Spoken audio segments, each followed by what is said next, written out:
এই ভিডিওতে আপনি জানবেন হনুমানজিকে কেন বলা হয় চিরঞ্জীবী। এমন একজন দেবতা যিনি কাল পেরিয়েও আজও জীবিত আছেন। এটা কি কেবল পৌরাণিক বিশ্বাস, নাকি এর পেছনে আছে আধ্যাত্মিক ও গোপন শক্তির গভীর এক সত্য?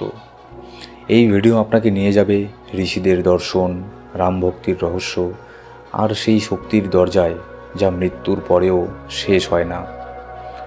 সনাতন ধর্মে 7 জন চিরঞ্জীবী বা অমর সত্তার কথা বলা হয়।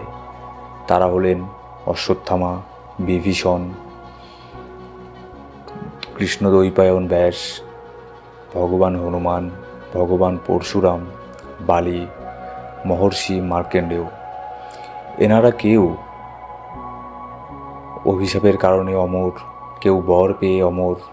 কাল, মৃত্যু, সময় সব কিছু অতিক্রম করেছেন এনারা। কিন্তু ভগবান হনুমানজি অমরত্ব এটা কোনো শাস্তির ফল নয়, এটা করুণার প্রকাশ। যখন শ্রীরাম হনুমানজিকে আশীর্বাদ দেন, তিনি বলেন, যতদিন পৃথিবীতে আমার নাম থাকবে ততদিন তুমি এই ধরণীতে থাকবে, মানব জাতিকে সহায়তা করতে। রাম ছিলেন ঈশ্বর, আর তার ভক্ত হনুমান ছিলেন শক্তির প্রতীক, প্রেমের রূপ। তাই রামচন্দ্র বলেছিলেন, তুমি থাকবে, কারণ তুমি শুধু আমার ভক্ত নও, তুমি সেই আলো যা অন্যদের আলো দেখাবে। এটাই ছিল তার চিরঞ্জীবতা। চিরঞ্জীব মানে কি অদৃশ্য হয়ে আছেন, নাকি আত্মার স্তরে জীবিত আছেন? হনুমানজিকে বলা হয় বর্তমানে পৃথিবীতে বিদ্যমান যিনি সত্যিকারের ভক্তির আহ্বানে হাজির হন। শাস্ত্রে বলা আছে, যদি কেউ হনুমান চালিসা বা রাম নাম সঠিক মনে জপ করেন, তবে হনুমানজি সেই স্থানে উপস্থিত হন। এটা নিছক বিশ্বাস নয়, এটা হলো এনার্জি ট্রান্সমিশন। আপনি যখন আত্মা দিয়ে ডাকেন, তিনি উপস্থিত হন স্পিরিচুয়ালি, এনার্জেটিক্যালি, ভাইব্রেশনালিভাবে। এরকম নয় যে আপনি সত্যি মনেই ডাকছেন, তার মানে ভগবান হনুমান আপনার সামনে এসে দাঁড়াবে। সে যদি আপনার সামনে এসে দাঁড়ায়, আপনি তো তাকে দেখতেই পাবেন না। তাকে দেখার মতো ওরকম শক্তি, ওরকম অরা সেটা তো আমাদের নেই।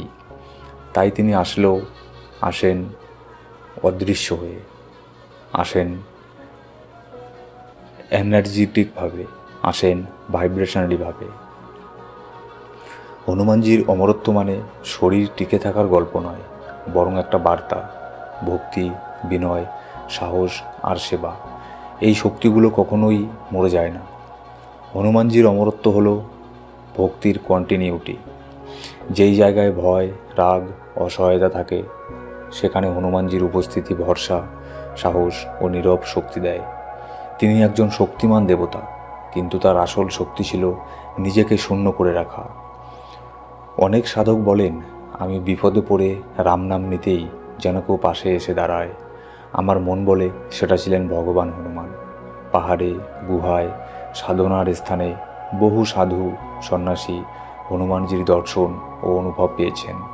তার শক্তি কোনো কল্পনা নয়। যখন আপনি নিঃস্বার্থভাবে সাহায্য চান, তখন তিনি প্রতিক্রিয়া দেন। এমনকি আজকের যুগে যখন কেউ হনুমান চল্লিশা মন দিয়ে পড়ে, তখন তার চারপাশে এক নির্ভীকতা সৃষ্টি হয়।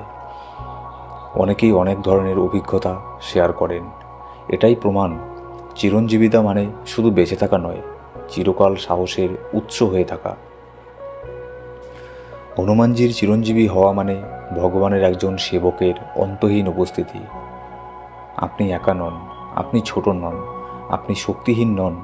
আপনার ভিতরেই বাস করেন সেই হনুমান, যিনি আকাশ চিরে সূর্য ধরতে পারেন।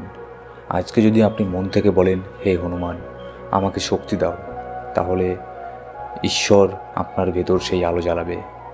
যদি এই ভিডিও আপনাকে সাহস দেয়, তাহলে লাইক করুন, কমেন্ট করুন আপনার অনুভব, আর অবশ্যই সাবস্ক্রাইব করে পাশে থাকুন। কারণ ত্রিনয়ন দর্শন আপনাকে শুধু জ্ঞান নয়, ভক্তির শক্তি ও আত্মার আলোকেও দেখাতে সাহায্য করে।